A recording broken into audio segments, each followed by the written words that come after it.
Our latest homicide happened on Friday, March the 30th, that Friday night that took the life of a man by the name of Ronald Johnson at the intersection of Harry S. Truman Parkway and Wheaton Street.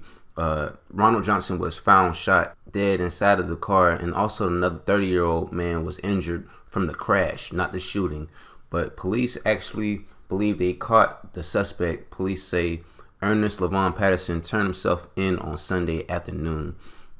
This is the only information that I have besides that about the deceased person. I don't have any pictures of the deceased person. Only thing that I know about the deceased person is that he's from the Yamacraw Village area. And also, I believe this is the 7th homicide of the year, because, and the only reason why I say I believe is because Savannah police actually have a website that keeps up with the weekly crime data and actually the annual crime data, but a lot of times the information isn't updated from until like past weeks. So a lot of times, just to get something that happened like this week, you'll often have to wait about a month just to get that data back. So a lot of times I try to keep up with it with my YouTube channel. So that's why I say I believe this is the 7th homicide of the year. And in my next piece of news, well, Savannah police arrested a 55-year-old woman for creating and posting a video of her simulating a shooting at an elementary school in Pooler. Now, Teresa Richardson is charged with acts related to terroristic threats after posting a video on YouTube entitled "Shooting Godly Station School with a Machine Gun Adventure Street View." Richardson admitted to creating the video as an expression of her right to free speech. Also, the video shows footage of Godly Station Elementary School. That's the school that's in Pooler. She's basically on the internet showing, like on Google Maps, simulating gunfire, and I believe she just was on there just putting out some vulgar language and some middle fingers. I believe she was saying stuff about the teachers there and the students there. You know, just was a reckless video. Don't bother looking this up on YouTube, because this has been taken down off YouTube, of course. I mean, they don't take threats to schools kindly at all. And of course, I don't know what this lady was thinking about. Obviously, you can't make online threats, especially to a school, because the school is still a government building. And after all the situations and everything that's been happening in America with school shootings, you giving pretty much the FBI, Chatham County Police, GBI, everybody that's a law enforcement official, basically giving them the go ahead just to arrest your ass, pretty much, because you can't make threats on YouTube. No matter how you feel about a certain situation, you can't do that. You know, that is not protected in the right of free speech. Threatening somebody, no, you know, that's an easy 2 years, easy. I know plenty of people that went down for terroristic threats and had to do 2 years. Some of them did more than that, depending on the level of the threat. As for this lady, I mean, there's no telling how much time she would get. But also, I just want to talk about the situation. You know, school shootings have been really the topic of the conversation a lot across the nation. And, you know, it's a touchy subject because I don't have kids, but one day I will. But a lot of the millennials that are pretty much are in school, and the ones that are pretty much just getting out of school, a lot of them feel at a different point of view about the whole gun control. Like, a lot of them are saying that, like, a lot of the millennials are saying that we just don't need guns. Guns are just bad. They're a terrible idea. They take away plenty of people's family members, take lives away.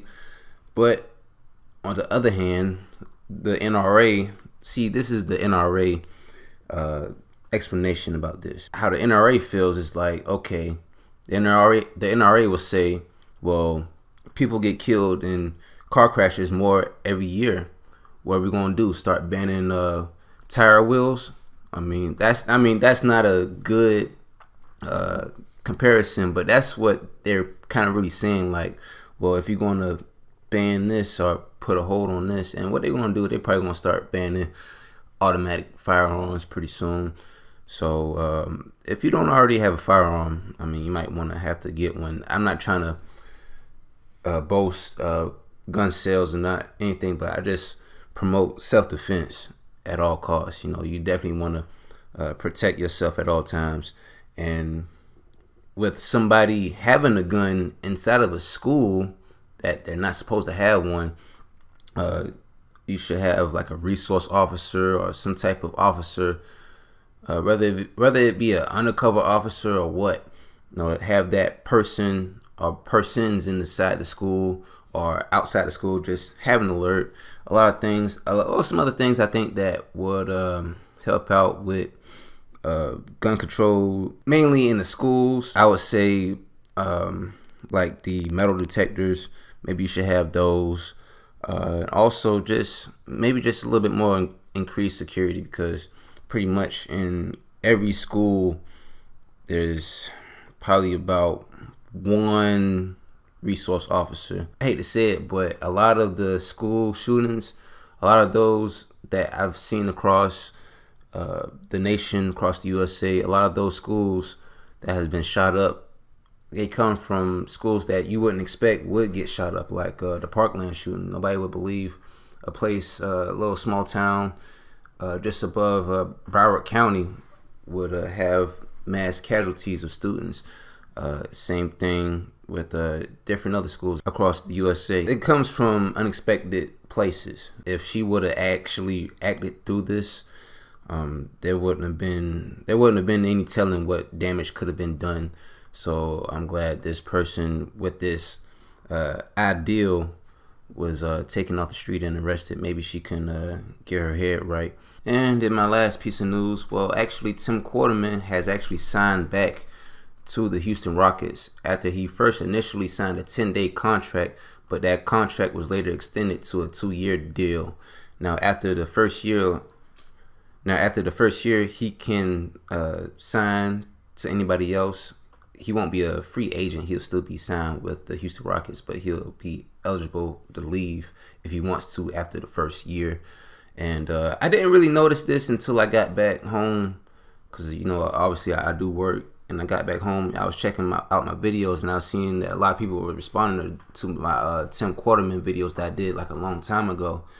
And I was like, well, you know, what's going on with Tim Quarterman? So when that happens, you know, obviously I look up his name, and they were saying that he's back in the NBA, and that's a good step, man. I know he's been in a lot of trouble with the law enforcement. You know, that whole situation that I talked about in the last video that I talked about him, where he skirted off on the police in a different state, and you know, just little small issues that he's been having, but nothing that God can't fix. And obviously he has a second chance, and a lot of people who've been to the NBA don't get second chances.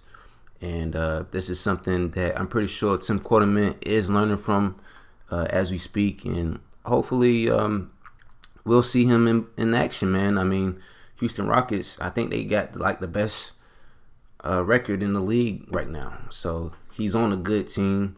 Whether he gets playing time this year or not, you know, I kind of doubt it. You know, playoffs about to start pretty soon, so he might actually get some play time pretty much next year. So we'll see what goes on with Tim Quarterman, and I just hope he actually stays. I don't want him to bounce around to the D League or the G League. You know, I don't want him to go to China, even though China has some good options, but I know he couldn't go out to China because he had some visa issues. And also the situation I talked about earlier, the situation with him running off from the police, that case is still ongoing. That hasn't been finalized yet. But hopefully this will all clear over for Tim Quarterman. And just like to hear some good stats about him for once. But that's all the news for right now. Any other updates about anything that I talk about in this news segment, I'll let y'all know. But that's all for right now. It's Pac-Man Jones with Savannah Seaport News.